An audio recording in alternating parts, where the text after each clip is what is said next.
नमस्कार, आचार्य सलील चैनल में स्वागत है। मैंने पिछले वीडियो में सिविल वॉर के बारे में चर्चा की थी और फिर मेरे फॉलोअर्स ने मुझको बोला कि सिविल वॉर यदि होता है तो उसके कारण क्या रहेंगे, मुद्दे क्या रहेंगे। हालांकि पिछले वीडियो में मैंने काफ़ी इशारा किया था। तो सवाल ये उठता है कि ज्योतिष के माध्यम से हम सिविल वॉर जैसी स्थिति को कैसे पकड़ सकते हैं, क्या मुद्दे रहेंगे। तो जब हम भारत की कुंडली में जाते हैं कि देखिए कितना इम्पोर्टेंट है भारत की कुंडली। यदि सही समय पे यदि आज़ादी मिली होती तो हमको इतनी कुंडली डिस्कस नहीं करनी पड़ती। आज कभी भी कोई आदमी अमेरिका की कुंडली डिस्कस नहीं करता, ना चाइना की कुंडली डिस्कस करता है। जो प्लानिंग थी आज वो लोग एग्जीक्यूट कर रहे हैं चाइना वाले। भारत की कुंडली का एक दुर्भाग्य रहा है वो, और इसलिए हम लोग को बार बार इसको डिस्कस करना पड़ता है। जब हम भारत की कुंडली में लग्न को देखते हैं तो लग्न एक शरीर होता है, मतलब देश की जनता, और वहाँ पे राहु बैठा हुआ है। कई बार राहु के बारे में मैंने बताया। राहु का जो डिस्पोजिटर है शुक्र, वो तीसरे घर में बैठा हुआ है 4 ग्रहों के साथ। और ये जो 5 ग्रह तीसरे घर में बैठते हैं ये कभी कभी तो बहुत अच्छे रिजल्ट देते हैं। जैसे मोदी जी की सरकार बनी 2014 में, इन्हीं के रिजल्ट रहे हैं कि इंदिरा गांधी एक लंबे समय तक प्रधानमंत्री रही। इन्हीं का रिजल्ट रहा है कि जवाहरलाल नेहरू सबसे लंबे समय तक प्रधानमंत्री रहे आज की स्थिति में। तो लग्न हो गया, मतलब देश की जनता, वो हो गई लग्न से हम देखते हैं। और उसका जो डिस्पोजिटर है, जो उसको रिप्रेजेंट करता है, वो है शुक्र, जो बैठा हुआ है तीसरे घर में 4 ग्रहों के साथ। तो सबका अपना अपना इन्फ्लुएंस हो गया। अब जब ये 5 ग्रह तीसरे घर में बैठ जाते हैं तो ये आप ये मान के चलिए कि शनि 2 घरों का मालिक है, मतलब 10वें और 9वें घर का। तो 10वें और 9वें घर का जब हम देखते हैं तो 9वां घर जो होता है हमारा धर्म स्थान, बाबरी मस्जिद का कितना बड़ा विवाद हुआ, 9वां और 10वें घर के कारण हुआ। फिर हम देखते हैं बुद्ध को यदि हम देखें तो बुद्ध दूसरे और 5वें घर का स्वामी है। तो यहाँ पे पीड़ित हो गया। कभी ये पीड़ित हो जाता है, जब गोचर में अच्छा होता है तो अच्छे रिजल्ट देता है। जब पीड़ित हुआ तो आप ये देखिए कि एक ज़माना तक जब हमारे यहाँ सूखा पड़ा था तो अमेरिका में जो गेहूँ वहाँ के जानवर खाते हैं वो हमारे देश के लोगों ने खाए 1966 के वक्त, जब लाल बहादुर शास्त्री प्रधानमंत्री थे। दूसरा घर जो होता है वो हमारा धन संपत्ति जो हम देखते हैं, और जो देश की इनकम होती है हम 11 घर से देखते हैं। तो आपको पता होगा कि जब चंद्रशेखर प्रधानमंत्री थे तो देश का सोना गिरवी रखा गया था और कैसे उस सोना को छुड़ाया गया। तो ऐसा कई बार हुआ इस देश में। और जब हम चंद्रमा को देखते हैं तो चंद्रमा में हम ये देखते हैं कि हमारे जो पड़ोसी देश हैं उनकी स्थिति को हम देखते हैं। और हमारी जो पॉलिटिकल पार्टी हैं, आप देखिए कितनी पॉलिटिकल पार्टी आपस में लड़ती रहती हैं। सब लोग अपने निजी स्वार्थ के लिए राजनीति करते हैं। इस प्रकार से जितने भी हाउसेज हैं वो हो जाते हैं डिस्टर्ब। जब एक दूसरे को खिंचातान होता है, तो जब खिंचातान होता है तो ऐसे ही रिजल्ट आते हैं।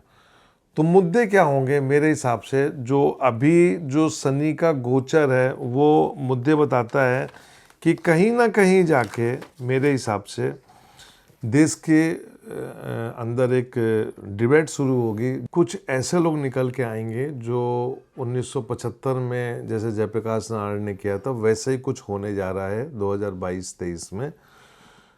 और जो मेरे हिसाब से मुद्दे आएंगे उसमें सबसे बड़ा मुद्दा जो रहेगा वो अमीरी और गरीबी वाला है। और ये मुद्दा हमेशा रहा है, पिछले 50-60 सालों से अमीरी और गरीबी का मुद्दा रहा है। और हर चुनाव के पहले वो मुद्दे आते हैं और फिर वो ठंडे बस्ते में चले आते हैं। लेकिन अब जो मुद्दे आएंगे वो, क्योंकि अब टेक्नोलॉजी बहुत एडवांस हो चुकी है, डिजिटल मीडिया है और लोग बाग एक दूसरे से कनेक्ट होते हैं थ्रू डिजिटल मीडिया। पहले प्रिंट मीडिया के भरोसे काम चलता था, लेकिन ये डिजिटल मीडिया जो है इससे क्या होता है, न्यूज़ स्प्रेड हो जाती है इमीडिएटली। क्या मुद्दे होंगे 2022 और 23 में जो जनता के बीच जाएंगे, और उनमें सबसे बड़ा जो मुद्दा होगा वो होगा व्यापार का संतुलन। क्योंकि व्यापार का संतुलन बिल्कुल ख़त्म हो चुका है। व्यापार में संतुलन का मतलब क्या होता है कि किसान को उसकी जो बेसिक लागत होती है वो धन उसको मिलना या उससे कुछ % ज़्यादा मिलना। आप लोग यदि जाइए मार्केट में तो कोई भी सब्ज़ी यदि आप खरीदेंगे तो 100 रुपये किलो मिलती है, लेकिन वही किसान जो होता है वो सब्ज़ी बेचता है 10 रुपये किलो। तो ये जो 90 रुपये का डिफरेंस है, ये कहीं ना कहीं जाके आप एक विद्रोह का कारण बनेगा। हमारा देश कृषि प्रधान है और आज भी हमारे खेत जो हैं वो पानी के बिना सूखे पड़े रहते हैं और जिसका जो खामियाजा होता है वो किसान को भोगना पड़ता है।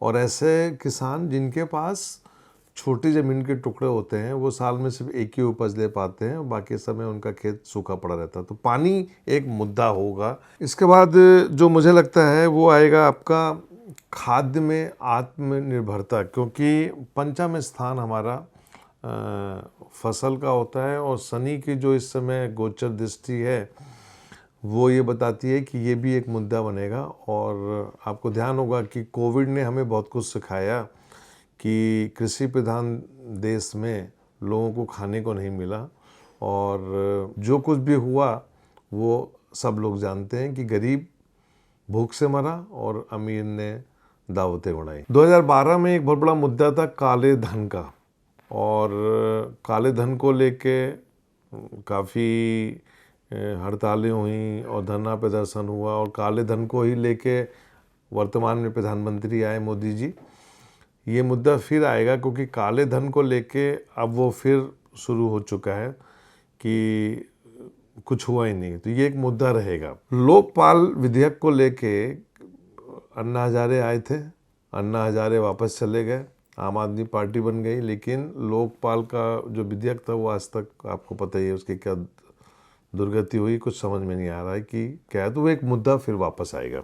और न्याय व्यवस्था को लेके जो देरी होती है वो जनता के बीच में एक असमंजस की स्थिति पैदा करती है। लोगों को आप देखिए कोर्ट में जाके 20-20, 30-30 साल से वो कोर्ट के चक्कर लगाते हैं, उनको न्याय नहीं मिलता है। तो मैं समझता हूँ न्याय व्यवस्था इसका एक बहुत बड़ा मुद्दा होगा और वर्तमान में जो जुडिशरी देखते हैं वो उस पर क्या करेगी, लेकिन ये मुद्दा 2022-23 का एक बहुत बड़ा मुद्दा होगा। गोहत्या वाला मामला जो है योगी जी ने कुछ उसको कंट्रोल करने की कोशिश की, लेकिन गोहत्या कानून नहीं बनाया अभी तक और वो उसको लेके भी जनता अपने विचार रखेगी और वो आंदोलन का एक रूप होगा, नए आंदोलन की जो मैं बात कर रहा हूँ।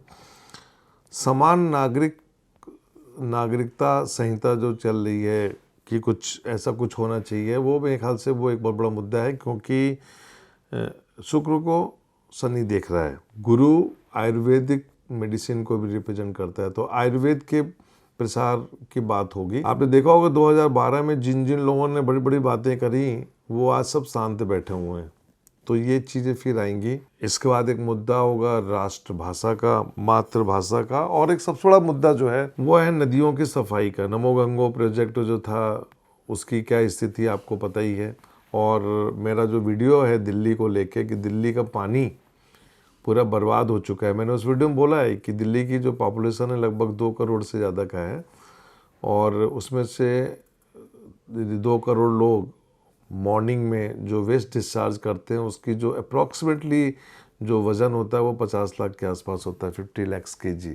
उससे हमारे अंडरग्राउंड वाटर दिल्ली का ख़राब हो रहा है और बाकी पोल्यूशन तो सब कुछ है। ये भी एक मुद्दा रहेगा। और एक मुद्दा जो सबसे बड़ा है वो है जो गरीब लोग हैं, गरीब तबके के लोग हैं, मिडिल क्लास हैं, उनके ऊपर जो 10 साल और 15 साल गाड़ी के ऊपर जो एक बंदिश लगाई गई है वो भी एक बहुत बड़े विवाद का जड़ बनेगा। सरकार चाहे तो मॉडर्न टेक्नोलॉजी को यूज करके इन लोग को राहत दे सकती है, लेकिन क्या करेगी क्या नहीं करेगी ये देखना पड़ेगा।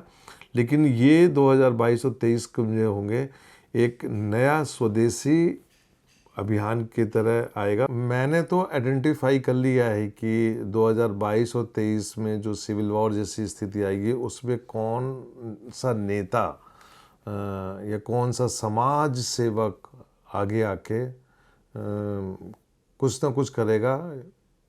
क्या वो दूसरा जयप्रकाश बनेगा ये वक्त बताएगा, लेकिन मैं अपने सभी फॉलोअर्स से निवेदन करूंगा कि वो जज करें कि ऐसे कितने लोग हैं जिनमें वो क्षमता है। आपको इशारा करता हूँ कि पहला आंदोलन जो हुआ था वो जयप्रकाश नारायण ने किया था, और इसके बाद जो एक आंदोलन जो हुआ था, बाकी कई आंदोलन हुए हैं, वर्धा में काफ़ी आंदोलन हुए हैं, काफ़ी लोगों के नाम रहे, लेकिन जहाँ तक हम पॉलिटिकल हृदय की बात करें तो एक उसमें आता है अन्ना हजारे का। अन्ना हजारे का ही आंदोलन था जिसने एक भ्रष्टाचार के मुद्दे को लेके इस देश में माहौल बनाया, और माहौल बनाने के बाद आज दिल्ली में जो सरकार है वो उसी का फल है। मैंने तो कुछ नेताओं को आइडेंटिफाई किया हुआ है कि कौन लोग आके इसको लीड करेंगे, आप लोग को बताना है। और मुझे बड़ी खुशी होगी कि आप लोग यदि बताएंगे कि ये संभावित नेता हो सकते हैं, तो फिर मैं उन लोग की कुंडली आप लोग के बीच लाऊंगा। अब देखना ये है कि 2022 और 23 में क्या होता है। मैं आपको बार बार बोल रहा हूँ, अगले 10 साल जो हैं वो बहुत ही ख़राब है हमारे लिए। तो अब हमको बहुत संभल के चलना है, ऐसे आंदोलनों को बहुत ही देख के सपोर्ट करना है। ये वक्त बताएगा, बाकी सब मैं आप लोग को छोड़ता हूँ। नमस्कार।